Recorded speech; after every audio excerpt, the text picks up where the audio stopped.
Bonjour tout le monde, bienvenue sur les ondes d'Hugo Sport. Vous écoutez notre 55e podcast. Dans la vidéo d'aujourd'hui, je suis en compagnie de Renaud Tremblay. Bonjour Renaud. Bonjour Hugo, ça va bien? Oui, toi? Ouais. Et Renaud, Marc Bergevin a bougé dans les derniers jours, notamment avec l'acquisition de Josh Anderson dans une transaction impliquant Max Domi, aussi avec l'acquisition durant la saison morte de Joel Edmondson qui devrait compléter le top 4 chez les défenseurs du Canadien. Aussi la signature de Tyler Toffoli, et puis aussi évidemment le prolongement du contrat de Brendan Gallagher qui va être à Montréal pour les 6 prochaines saisons.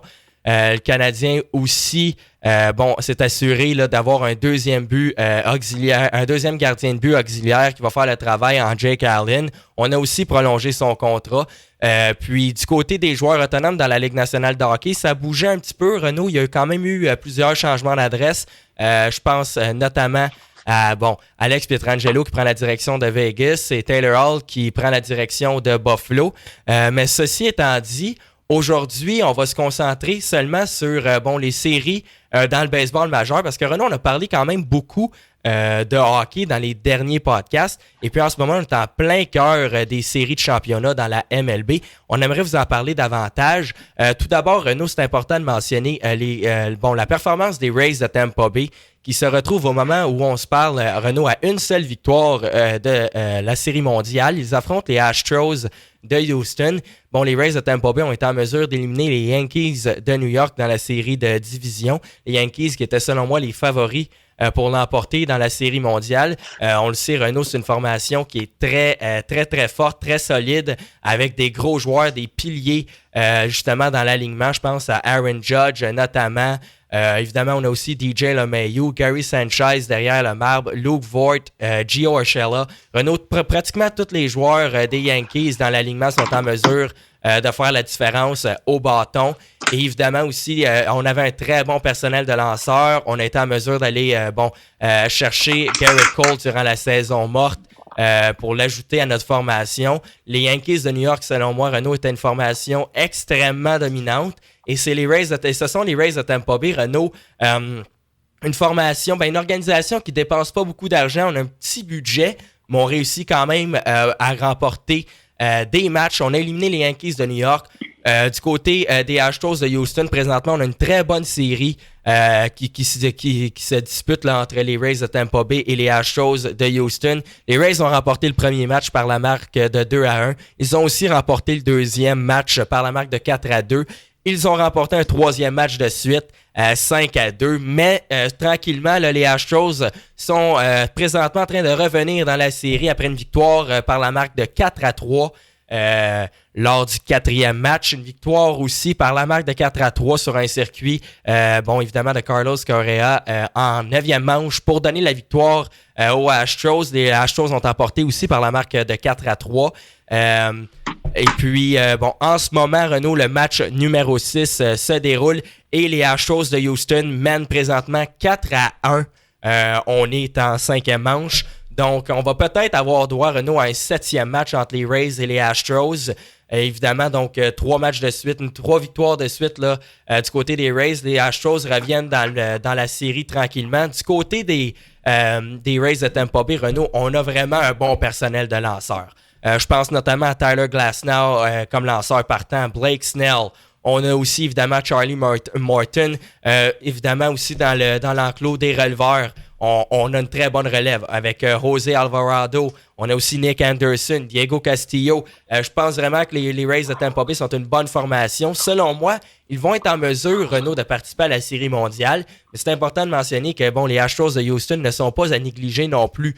On a des joueurs comme Carlos Correa qui a frappé un circuit, là, comme je l'ai dit, pour donner la victoire à son équipe lors du match numéro 5.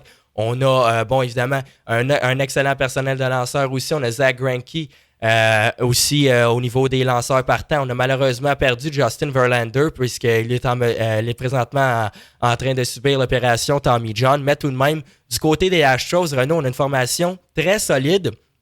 Avec plusieurs joueurs, comme notamment Alex Bregman aussi, George Springer, qui ont déjà remporté des matchs, remporté des séries mondiales dans le passé, en 2017.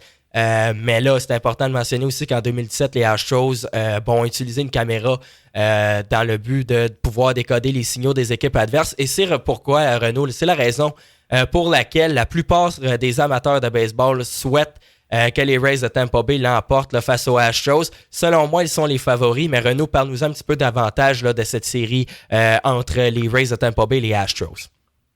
Donc exactement, Hugo, une série qui s'est disputée très, très serrée depuis le début de la série. Des victoires par 1, 2 points, 3 points maximum. Aucun gros pointage, donc deux équipes, comme tu l'as dit, avec de très bons lanceurs. Donc des matchs 2-1, 4-2, 5-2. 4-3 et 4-3. Donc, comme tu l'as dit, des excellents lanceurs. C'est surprenant parce que quand on regarde la formation au bâton des deux équipes, on voit deux équipes avec des gros frappeurs qui peuvent frapper des circuits, beaucoup de points produits, mais on voit que les lanceurs font le travail. La défensive des deux équipes à l'avant-champ, au champ, extérieur font le travail. Donc, j'ai hâte de voir comment ça va se passer pour peut-être le dernier match ce soir de la série. Au moment qu'on se parle. Sinon, comment ça va se passer au niveau des frappeurs, s'il va y avoir un match comme dans l'autre série avec 15 points ou si ça va rester, si les lanceurs vont rester aussi dominants. Oui, Renaud, bon, c'est important de mentionner aussi quelques joueurs au bâton qui font quand même la différence, notamment chez les Rays de Tampa Bay. On a premièrement Randy Arozarena, Renaud, qui est vraiment inarrêtable au bâton. On a aussi de gros frappeurs, je pense à Ji-Man Choi notamment. Austin Meadows aussi qui évolue au champ extérieur. Puis on a aussi Mike Zunino qui fait le travail derrière le marbre du côté des Rays de Tampa Bay. Évidemment, les Astros de Houston aussi ont de très bons frappeurs. Ça, c'est une série, Renaud, qui se déroule à San Diego. Par contre, dans la Ligue nationale, il y a une autre très bonne série là en ce moment qui est disputée entre les Dodgers de Los Angeles et les Braves d'Atlanta. Renaud, les Dodgers ont fait l'acquisition de Mookie Betts durant la saison morte. Ils sont les favoris, ils étaient les favoris pour débuter la série, mais les Braves d'Atlanta, présentement, sont à une victoire de participer à la Série mondiale. Ils mènent la série 3-1. Et je pense que c'est une série qui, quand même, était supposée être à l'avantage des Dodgers. Les Braves d'Atlanta surprennent, mais avec des joueurs, Renaud, comme Ronald Acuna Jr., Freddie Freeman aussi, Ozzie Albies, on a aussi Marcell Ozuna. C'est peut-être pas surprenant de voir les Braves d'Atlanta donner du fil à retordre aux Dodgers de Los Angeles. Ils ont aussi un très bon personnel de lanceurs, mais tout de même, c'est important de mentionner que les Dodgers étaient favoris. On se retrouve présentement dans une position défavorable. Qu'est-ce qui va moins bien du côté des Dodgers, selon toi, Renaud? Donc, du côté des Dodgers, on le sait, durant la saison régulière, une des meilleures équipes au bâton. Ça s'est continué dans le début dans le début des séries, mais j'ai l'impression que dans les premiers matchs, première défaite 5-1, ensuite 8-7, un peu plus serré, les gros canons des Dodgers ont un plus de difficultés, tandis qu'après ça, on a vu que quand ils se sont mis à performer une victoire écrasante de 15-3 au troisième match. Donc, ensuite, au quatrième match, 10-2 pour les Braves.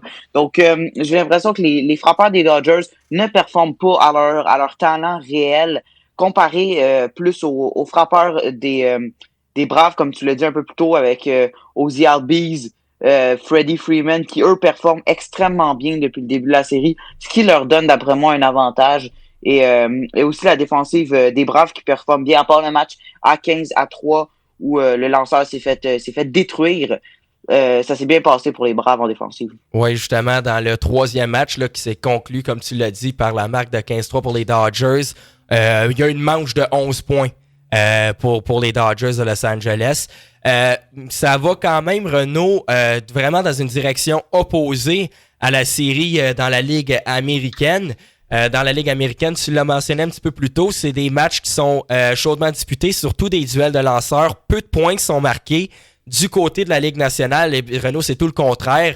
Le premier match est conclu par la marque de 5-1. Le deuxième match s'est terminé par la marque de 8-7. 15-3 lors du troisième match. 10-2 lors du quatrième match. Donc, c'est vraiment... Renaud, ce sont des matchs avec beaucoup de points.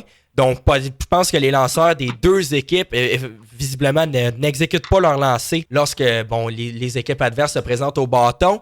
mais c'est tout simplement la formation qui va être en mesure d'inscrire le plus de points dans cette série qui va l'emporter parce que selon les deux personnels de lanceurs, Renaud éprouvent des difficultés. Ouais.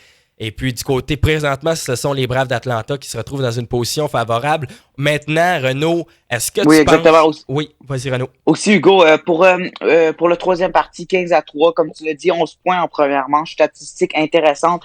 C'est le plus grand nombre de points qui a été marqué en séries éliminatoires par une équipe dans une seule manche, donc dans la MLB. Oui, Renaud. Et maintenant, est-ce que tu penses que les Dodgers de Los Angeles vont trouver une façon de rebondir tout comme l'ont fait les Astros, et de finalement, finalement avoir encore une chance là, de passer à la Série mondiale, ou selon toi, les Braves d'Atlanta, avec la victoire lors du 4e match, ont vraiment enfoncé le clou dans le cercueil. Ça va être une victoire du côté des Braves d'Atlanta qui vont se retrouver en Série mondiale. Est-ce qu'il y a encore de l'espoir là, du côté des Dodgers? Ben, je te dirais, ça va être compliqué pour les Dodgers, les Braves qui ont le vent dans les voiles depuis le début des séries, on peut dire. Donc, d'après moi, ça va être extrêmement difficile pour les Dodgers. Il faudrait une performance miraculeuse des lanceurs des Dodgers et aussi une grosse performance de leurs gros canons. Donc, je pense notamment à des joueurs qui ont bien performé toute la saison, comme Cody Bellinger, Justin Turner, Mookie Betts, Max Muncy. Donc, leurs gros frappeurs vont devoir se révéler pendant ces derniers matchs. Oui, Renaud, tu l'as dit, du côté des Dodgers de Los Angeles, on a vraiment beaucoup de joueurs qui sont des piliers dans la formation. Et puis, moi, je trouve ça quand même surprenant de voir les Dodgers de Los Angeles se retrouver dans une telle position. Parce qu'évidemment, du côté des Dodgers, on a des gars comme Mookie Betts, Cody Bellinger, Renaud, c'est deux joueurs qui peuvent se retrouver avec le titre du joueur par excellence à la fin de la saison. Donc, on a vraiment une très bonne attaque, une formation très, très équilibrée du côté des Dodgers de Los Angeles. Malheureusement, on n'est pas en mesure d'exécuter en série. Et Renaud, ce n'est pas la première fois que ça arrive. Depuis quelques années maintenant, les Dodgers ne sont pas en mesure de ramener une série mondiale à la maison et la formation est pourtant toujours très solide. En 2017, on a perdu en série mondiale. En 2018, on a perdu en série mondiale. En 2019, on a perdu dans la série de division face aux Nationals de Washington qui, eux, ont remporté la série mondiale. Et là, en 2020, avec une formation qui est encore extrêmement dominante, on se retrouve dans une position très difficile. On perd 3-1 dans la série de championnat. Et les Dodgers pourraient encore une fois échouer à la tâche de remporter la Série mondiale pour une 4e saison de suite. C'est sûr qu'on va devoir se poser des questions si jamais ça arrive. De ton côté, Renaud, quelles sont tes prédictions pour les séries de championnat du côté des Rays et du côté des Astros? Aussi la série entre les Braves et les Dodgers. Selon toi, quelles sont les deux équipes qui vont l'emporter? Ben, du côté des Rays contre les Astros de Houston, je mettrais mon argent sur les Rays qui ont une formation malgré une petite masse salariale. Tous les joueurs se donnent sur le terrain, ça se voit. Chaque joueur fait de son mieux, ça va bien. Et on le voit dans les voiles. Donc, pour moi, les Rays vont gagner la série, même si là, c'est plus difficile. Donc, match 6, c'est 3-2 en ce moment dans la série, un match un peu plus difficile. Donc, il va falloir qu'ils remontent ça, mais je crois quand même en les Rays. Tandis que du côté des Dodgers contre les Braves, je crois que les Braves vont réussir à l'emporter contre les Dodgers. On voit des très hauts pointages dans les parties. Donc, d'après moi, ça va finir par une game serrée parce que les deux équipes ne veulent pas perdre. Deux équipes avec extrêmement de talent.